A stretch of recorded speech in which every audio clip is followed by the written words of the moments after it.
So many people boldly declare, "I want to follow God's plans for my life," but few are prepared for what that truly means. Because behind every divine plan lies a sacred process, one that rarely follows our timeline, expectations, or comfort zone. It's a path often paved with silence, delays, detours, and tests that stretch our faith beyond convenience. Yet we continue asking for God's will without realizing it's an invitation to surrender control. If you're watching this, it's not by chance. Maybe heaven is calling you to a deeper kind of trust, one that matures in the waiting room of faith. When we imagine God's plans, we often picture breakthroughs, open doors, and visible blessings. But the truth is, those are just the outcomes. What we rarely see is the backstage, the seasons of inner shaping, the pruning of pride, and the dismantling of our own agendas. Real transformation begins in hidden places, not platforms. You see, God isn't in a rush to bless us with something we're not yet built to carry. So while you think nothing is happening, He may be orchestrating every detail behind the scenes, preparing not just the promise, but you. Most people lose heart in the silence. They confuse delay with denial, or stillness with absence. But the Bible is filled with men and women who were refined by divine pauses. Abraham, Joseph, Moses, David. Their greatness didn't begin at the moment of fulfillment, but in the quiet process of becoming. If you've been asking, where is God in all of this? Perhaps He's not far away at all. Maybe He's right beside you, waiting for you to stop striving, to slow down, and to truly trust. In this video, we're going to walk through powerful lessons from Genesis 12 to 21, not just to understand what God promised to Abraham and Sarah, but to unlock how He prepares us today. You'll discover that waiting is not a punishment, it's a sacred strategy. And the sooner we learn to align with God's timing instead of fighting it, the sooner we'll experience the peace that surpasses all understanding. So stay with me until the end, because this message might just be the shift your soul has been crying out for. When God first spoke to Abram in Genesis 12, He gave no detailed instructions, no visible roadmaps, no guarantees beyond a promise. All He said was, "Go to the land I will show you." Not even a destination, just direction. Imagine leaving behind your entire history, all that's familiar and secure, for a future you cannot see. That's what real faith looks like, not trusting in what's visible, but in the voice that called you.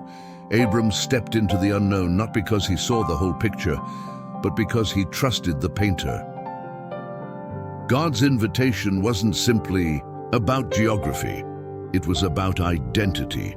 Abram wasn't just leaving a location, he was leaving a legacy built on comfort, tradition, and familiarity. In doing so, he traded certainty for obedience, stability for surrender. And this is where most people hesitate. We want God's promise without giving up our patterns. We crave divine purpose, but cling to old environments. True transformation requires disruption, and God had to move Abram out of the known so He could introduce him to something greater. The promise was grand, to become a great nation. But it collided with an impossibility. Sarah was barren. It's almost as if God intentionally chooses to birth miracles in places where human logic has declared, "This is impossible." And maybe that's where you are now. Maybe God gave you a promise that doesn't make sense against your current circumstances. But that's exactly where His power is most visible. In the places where your ability ends and His sovereignty begins. He's not intimidated by your limitations. He builds upon them. Abram's journey wasn't about distance. It was about dependence. God was teaching him to walk step by step without seeing the finish line. And that's a lesson we all struggle with. We want the map, but God offers us a daily compass. We ask for clarity, but He offers companionship.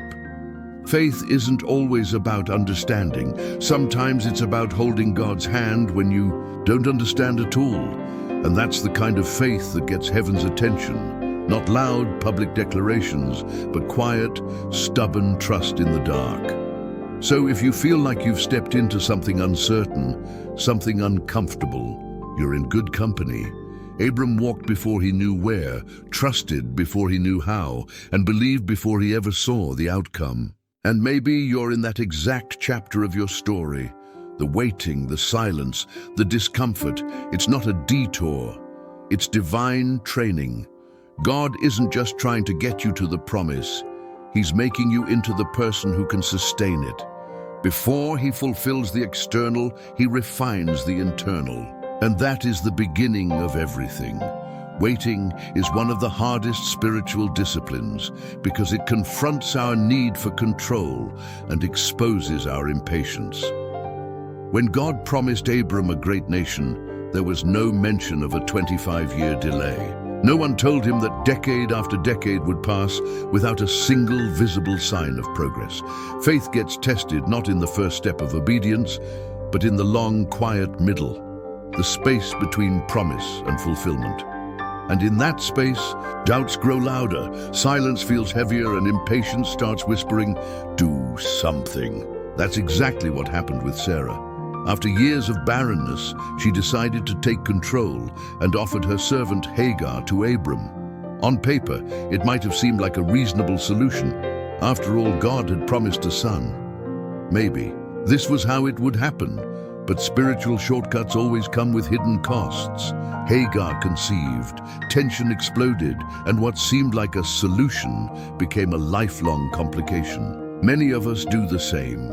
We manufacture outcomes that look like blessings, but lack divine timing. Ishmael was born, but he was not the fulfillment. He was the result of human haste. God didn't forget his promise, but Sarah and Abram grew tired of waiting. And how often does this happen to us? We make decisions out of fear, loneliness, or frustration and call them faith. We move ahead of God, then ask him to bless the mess we created. But faith is not about forcing a door open. It's about trusting that when the time is right, God will open it without you breaking it down. The right thing at the wrong time is still wrong. Yet even after this detour, God didn't cancel his covenant. Instead, he returned with grace and reaffirmed his promise. Next year, you will have a son. Sarah laughed, not from joy, but from disbelief. But God wasn't offended. He simply asked, "Is anything too hard for the Lord?" That question still echoes today. What have you stopped believing for because the wait became too long? What dream did you bury because the years passed and nothing changed? God's timing may test you, but it will never fail you. Waiting is not inactivity, it's preparation. Each year that passed wasn't just time wasted. It was time God used to shape Abram and Sarah's character. Waiting forced them to confront their control, their fear, their desire to manage outcomes. And that's what makes God's process so powerful. He doesn't just deliver promises, he develops people. So if you're still waiting, don't lose heart.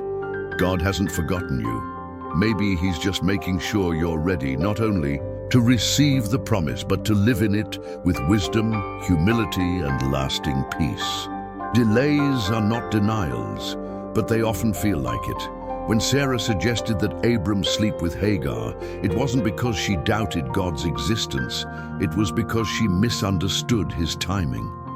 After years of silence and waiting, her hope grew tired and her faith was replaced with strategy. But human strategies will never birth divine outcomes. Ishmael wasn't just a child. He was the physical manifestation of what happens when we try to fix God's timeline. And this story reveals a truth we often ignore. Impatience can cause irreversible detours. We've all been there. We've all had moments where waiting felt like failure. So, like Sarah, we improvise. We say things like, "Maybe I need to take control," or "Maybe God meant for me to figure it out myself." But that's when we fall into the trap of self-sufficiency. The danger isn't in making plans, it's in making them without prayer. What starts as a logical decision can become a spiritual burden. And sadly, many of us are carrying Ishmaels. Outcomes we created in haste, now weighing heavily on our lives. Impatience is expensive. Sarah lost peace. Abram lost harmony in his home. Hagar was caught in the crossfire. One decision, born out of fear and frustration, created years of relational and emotional tension. That's what happens when we act without alignment. The heart becomes conflicted, pulled between what God promised and what we rushed into. This inner conflict is exhausting. It clouds discernment, disturbs peace, and ultimately distances us from intimacy with God. Because wherever there's chaos, the Holy Spirit's whisper is harder to hear. But there's wisdom available to those who pause. Before rushing into anything, a job, a relationship, a decision, get alone with God. Don't just pray quickly, sit in silence. Ask Him to search your heart, to reveal your motives. God is never intimidated by your questions. In fact, He welcomes your need for direction. And here's the truth. Divine confirmation often comes through peace, not speed. When it's from God, you won't feel frantic. You'll feel secure, even if the path ahead is uncertain. What's beautiful is that God can redeem our Ishmaels. He didn't abandon Hagar or her son. He brought provision even in imperfection. That's grace. But make no mistake, grace isn't a license to bypass wisdom. It's a second chance to get it right. Isaac, the child of promise, came not through manipulation, but through surrender. And his name means laughter, reminding us that what is born in God's time brings joy, not regret. So if you're in a season of delay, take heart. It might just be the soil where your real testimony is growing. We live in a world ruled by clocks, calendars, and deadlines, but God lives outside of time. He doesn't operate on your schedule, and He's not pressured by your impatience. In Scripture, there are two words for time: chronos, which refers to chronological time, and kairos, which refers to God's appointed time. While we measure minutes, He prepares moments.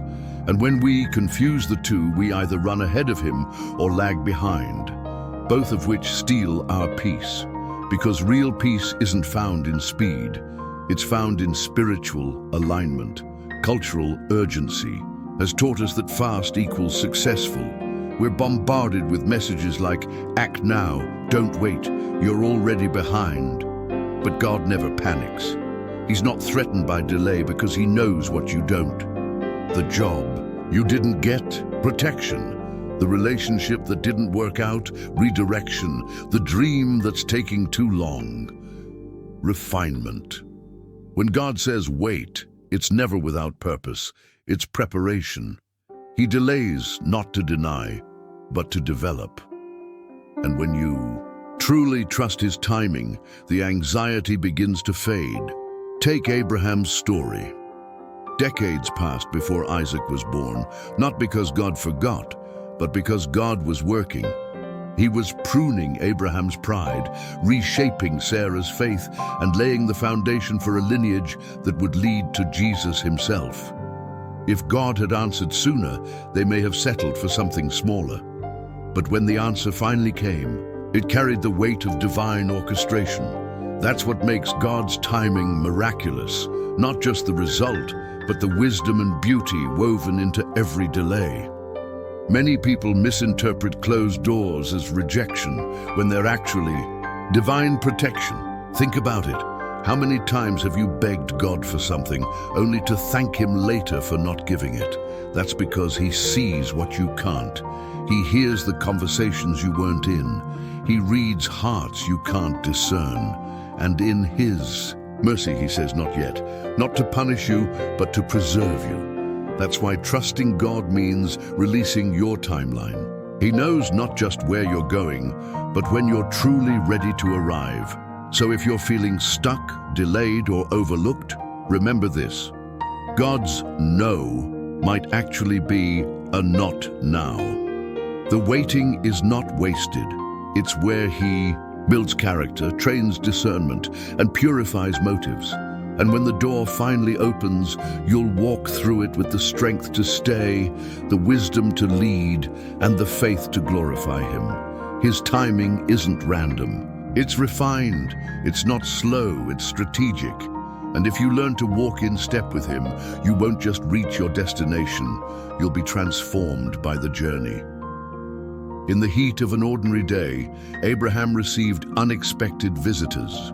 3 men who appeared like travelers, but carried a divine message. This encounter was not coincidence, it was divine appointment. One of them, the Lord Himself, reaffirmed a promise that seemed buried by time. This time next year, Sarah will have a son. Imagine hearing that when you're nearing 100 years old. Sarah's response: laughter, not from joy, but from disbelief. She had waited so long that her heart no longer had room for hope. But God wasn't finished yet. Sarah's laughter revealed something many of us hide. When hope is delayed, we build emotional walls. We stop praying as boldly. We stop dreaming as deeply. Sometimes we still believe in God but stop believing He'll move for us. But here's the beauty of this story. God didn't scold Sarah. He asked a question that shattered the walls of doubt. Is anything too hard for the Lord? That question wasn't just for Sarah, it's for you. Whatever you've stopped praying for, whatever feels impossible, God still has the final word. God doesn't abandon the weary. He sees the wounds time creates. He heard Sarah's silent tears, the nights she wept in her tent, the years she wrestled with shame. Yet in His mercy, He didn't bring up her failures, He brought up her future. That's what grace looks like. God doesn't dwell on your past. He speaks to your potential. Even when your faith is shaky, He remains steady. And that's what sets Him apart. He remains faithful to promises we sometimes forget how to hold on to. The birth of Isaac wasn't just the arrival of a child, it was the restoration of joy. His name, meaning laughter, transformed Sarah's doubt into testimony. That's what God does best. He rewrites stories. He takes seasons marked by sorrow and fills them with songs of deliverance. But that transformation only comes when we stay in position long enough to see the promise fulfilled. If Sarah had walked away, if Abraham had given up, they would have missed the miracle. Your breakthrough may be just one chapter away. Don't close the book too soon. Even now, God is visiting ordinary days with extraordinary encounters. You may think you're just living another Tuesday, but heaven could be knocking. And when it does, it won't matter how long it's been or how old the promise feels. What God spoke, He will accomplish. Your role is not to make it happen. Your role is to stay expectant, to remain available, to keep your heart tender enough to recognize that even when you've stopped believing, God hasn't stopped working. And that kind of hope changes everything. Deserts in the Bible were never just physical places. They were spiritual classrooms. Moses wasn't ready to lead until he spent 40 years in the desert. John the Baptist's voice echoed from the wilderness, not a temple. Even Jesus, after His baptism, was led by the Spirit into a desert, not by mistake, but by design. These barren places have a purpose. When everything else is stripped away, noise, distractions, applause, only then can the soul learn to truly listen. And it's in that stillness that faith grows its deepest roots. In today's life, deserts don't always look like sand and heat. Sometimes they look like unanswered prayers, dry relationships, financial strain, or health challenges. You feel stuck, unseen, or forgotten, but the desert is never a sign that God has left you. It's often proof that He's preparing you. Psalm 63 was written from a wilderness. David didn't ask to be there, but in the absence of comfort, he found a wellspring of intimacy with God. That's the paradox. What feels like the worst place may be the most sacred space for growth. In the desert, we stop performing. There are no crowds to impress, no accolades to chase, just you, your questions, your pain, and God. And it's there that some of the most authentic prayers are born. Not the polished kind, but the kind that sound like groans. God, are you still with me? Why is it so silent? How long will this last? And those cries, those raw human cries, are the ones heaven hears loudest. God doesn't despise your wilderness season. He draws near in it. He's not absent. He's intentional. Provision still exists in dry places. God gave Israel manna in the desert, water from a rock, and a cloud by day. He didn't remove the desert. He proved his presence in it. Maybe your provision won't look like abundance, but it will be enough. Daily strength, small confirmations, a word in season that reminds you he's still with you. And as your dependence deepens, so does your character. The desert strips us of pride, self-reliance, and surface-level faith. And that's where God begins to build something eternal. So don't curse your desert, don't rush through it or try to escape it too soon. Because while you're focused on surviving, God is focused on shaping. Every dry day is forming resilience. Every silent night is developing spiritual muscles. And one day, you'll look back and realize the desert wasn't the end of your journey. It was the foundation of your calling. You don't come out of the wilderness the same. You come out changed, refined, aligned, and finally ready for what comes next. We live in an era that celebrates speed above all else. Everything is instant. Instant messaging, same-day delivery, even fast food that promises satisfaction in under 5 minutes. This mindset has trained us to associate delay with failure and waiting with weakness. So it's no surprise that many people try to apply this logic to their walk with God. But heaven does not operate on a Wi-Fi signal. God doesn't follow digital culture. He follows divine process. And when you try to rush God, you don't just lose time, you risk losing purpose. Spiritual maturity can't be downloaded, it must be developed. Just like a tree takes time to build deep roots before bearing fruit, your faith also requires seasons of hidden growth. In this instant age, we often focus on visible success, platforms, numbers, recognition. But God is more interested in what no one sees: the depth of your obedience, the integrity of your heart, and your consistency in the quiet. When everything in culture says, go faster, the Spirit often whispers, go deeper. And that's a hard discipline to master. The biggest danger of speed is shallowness. We rush into jobs we're not called to, relationships we're not ready for, and ministries we're not mature enough to handle. Then when things fall apart, we say, God, why didn't you stop me? But the truth is, He was speaking the whole time. We just weren't listening. Slowness is not always a problem. Sometimes it's the very evidence that God is building something strong. Because the stronger the foundation, the longer the construction takes. And God is a master builder. Look at how Jesus lived. The Son of God spent 30 years in obscurity before stepping into 3 years of public ministry. He didn't rush. He waited. He grew. Even when people tried to accelerate his process, he would retreat to pray. That's the model for us. Time in the wilderness is not a waste. It's training. We may crave visibility, but God values stability.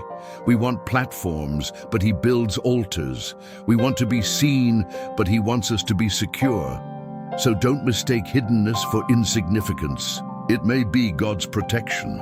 In a world driven by algorithms and trends, choosing to wait on God makes you radically different. But that's the point. We are called to be in the world, not of it. While others chase quick results, you're being invited into eternal fruit. While others compare timelines, God is aligning you with destiny.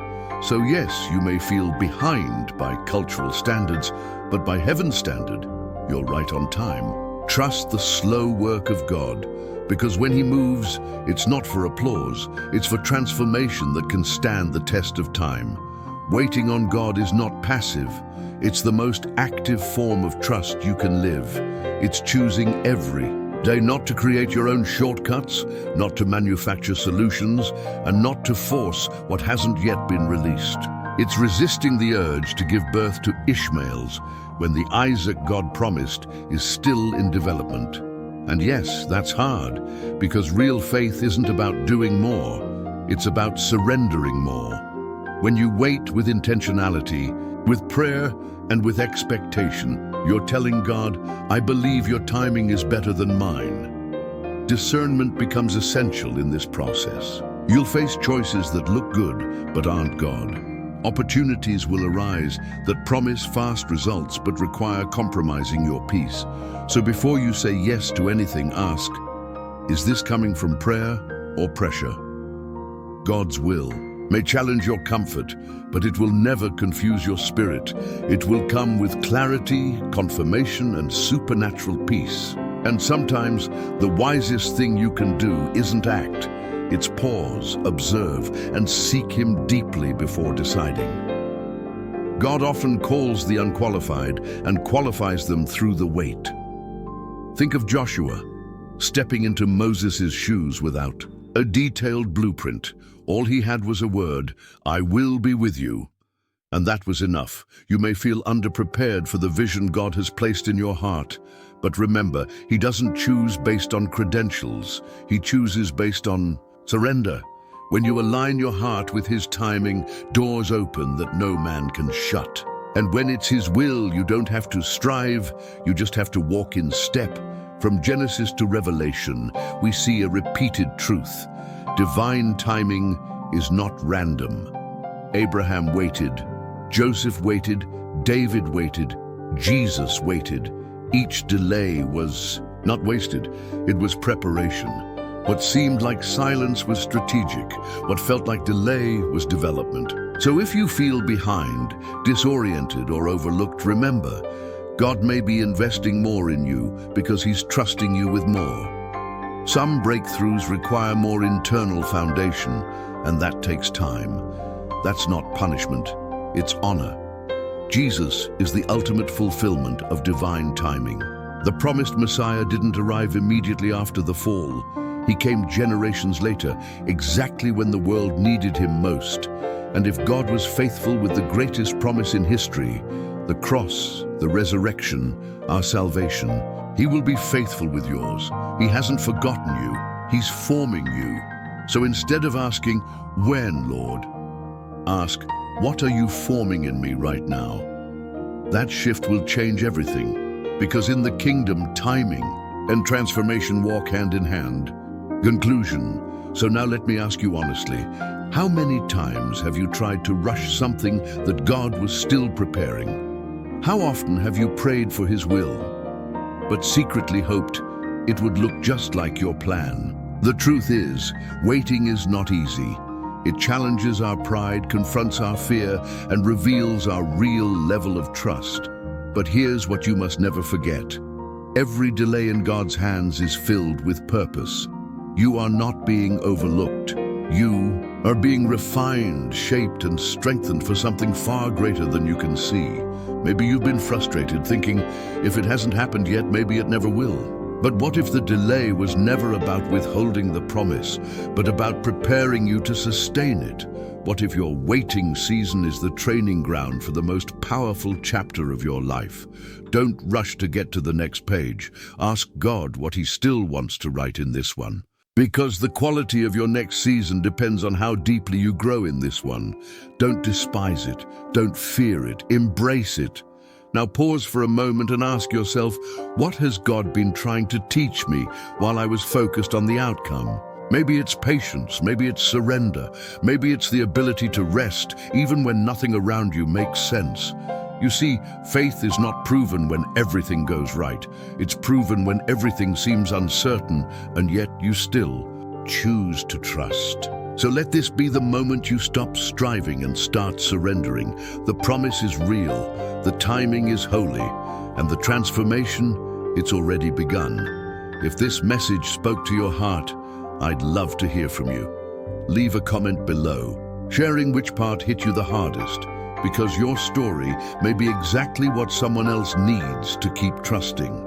Don't forget to like this video, share it with a friend who's in a waiting season, and subscribe to the channel. That way, you won't miss the daily messages we post here, each one designed to strengthen your walk, deepen your faith, and align your heart with God's perfect will.